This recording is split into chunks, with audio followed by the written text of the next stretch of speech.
Emva kokuba kubanjwe abemi bangaphandle bebehlala kwizindlu ze-RDP KwaZulu-Natal kwiveki ephelileyo, namhlanje isebe lokuhlaliswa koluntu lenze uqoqo kwizindlu zesibonelelo sikarhulumente kwilokishi yakwaMashu, nalapho kufunyaniswe ukuba izindlu ezininzi ze-RDP zihlala abemi bangaphandle.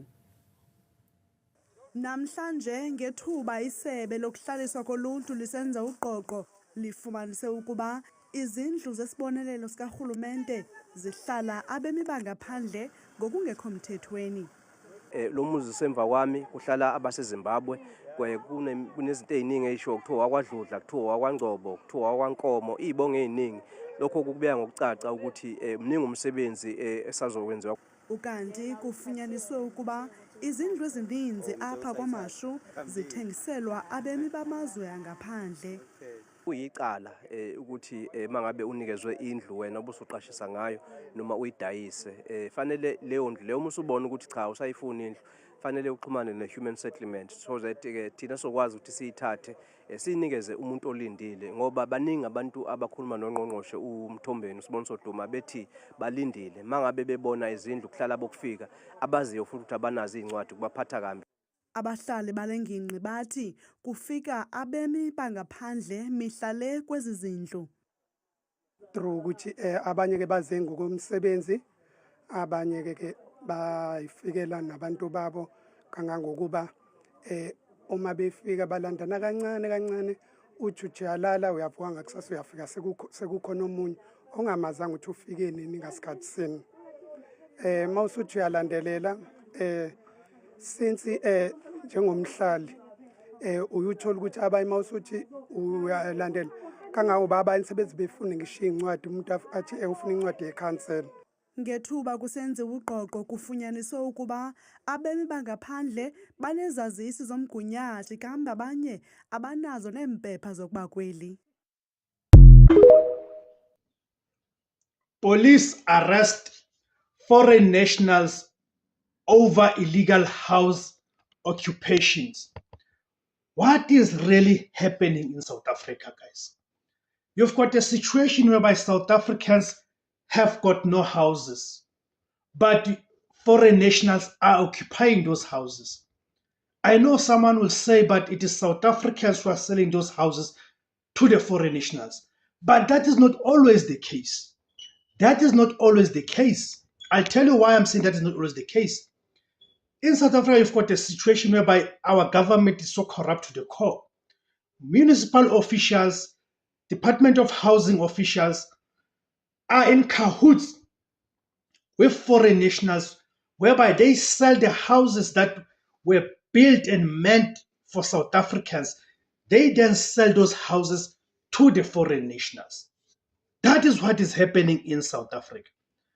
South Africa is once again facing a serious and deeply emotional issue that is spreading across communities: the illegal occupation of houses.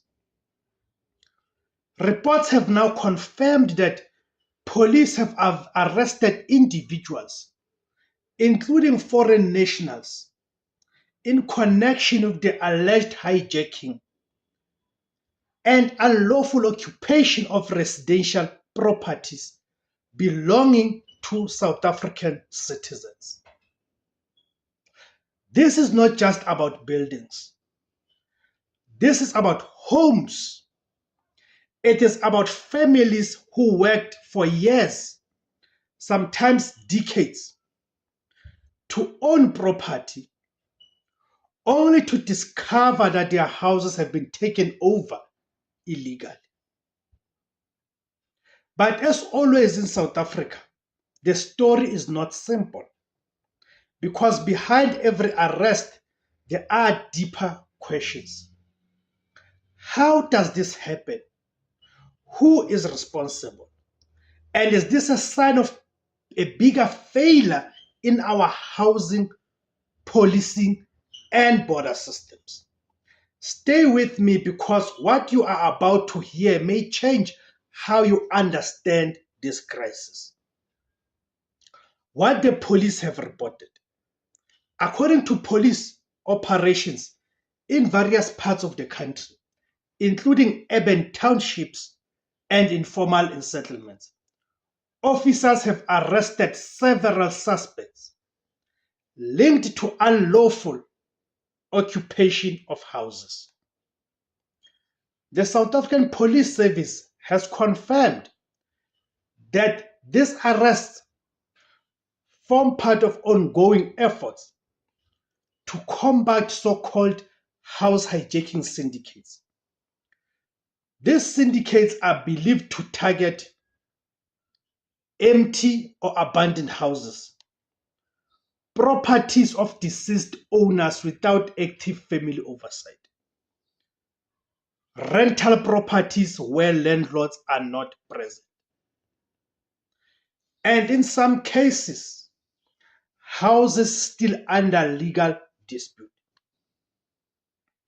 Once occupied, these properties are sometimes allegedly resold, sublet, or controlled illegally. Police say the suspects include a mix of individuals. In some cases, foreign nationals are among those arrested. But authorities also emphasize that investigations are ongoing, right? And not all cases involve the same group or motives. How house hijacking works. To understand this issue, we need to understand how house hijacking typically works. It is not random.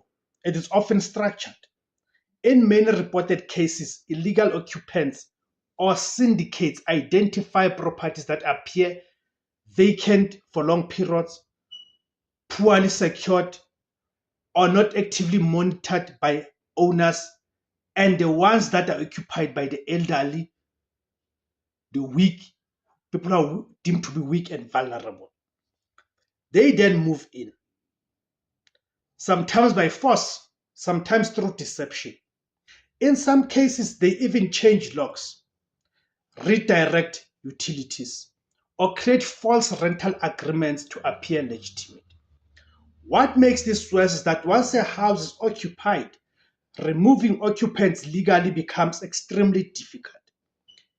Eviction requires court orders, legal procedures, and time, sometimes months or even years. During that time, rightful owners are left helpless. This is why many South Africans describe the situation as not just crime, but a breakdown in property protection systems. The human impact behind all of this, right?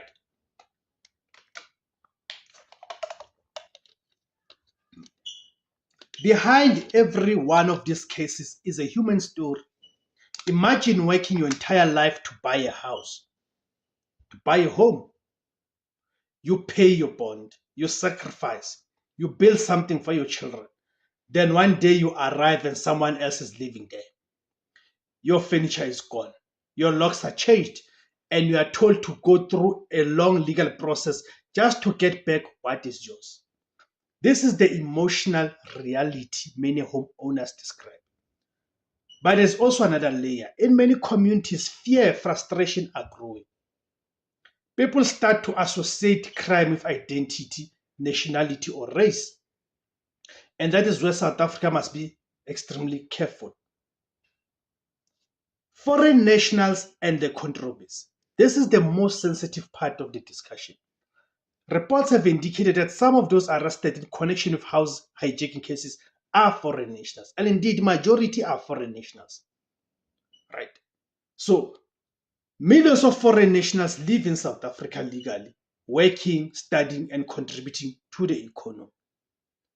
Right? At the same time, South Africans themselves are also involved in property-related crimes, including illegal rentals and fraud.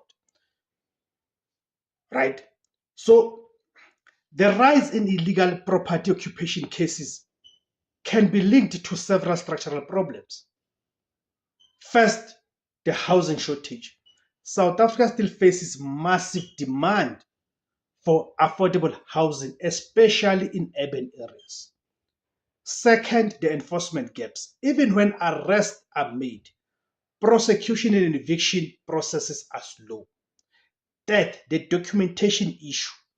Many properties are not properly secured in legal terms, especially older or inherited homes. Right? And fourth, economic pressure. Unemployment and poverty creates conditions where illegal occupation becomes more common, and it is exacerbated by the presence of illegal foreigners. Thank you guys for tuning in. My name is Tibbs Kosana. The name of the platform is Izula Bantuntu, the voice for Africans, Gamakuma Africa.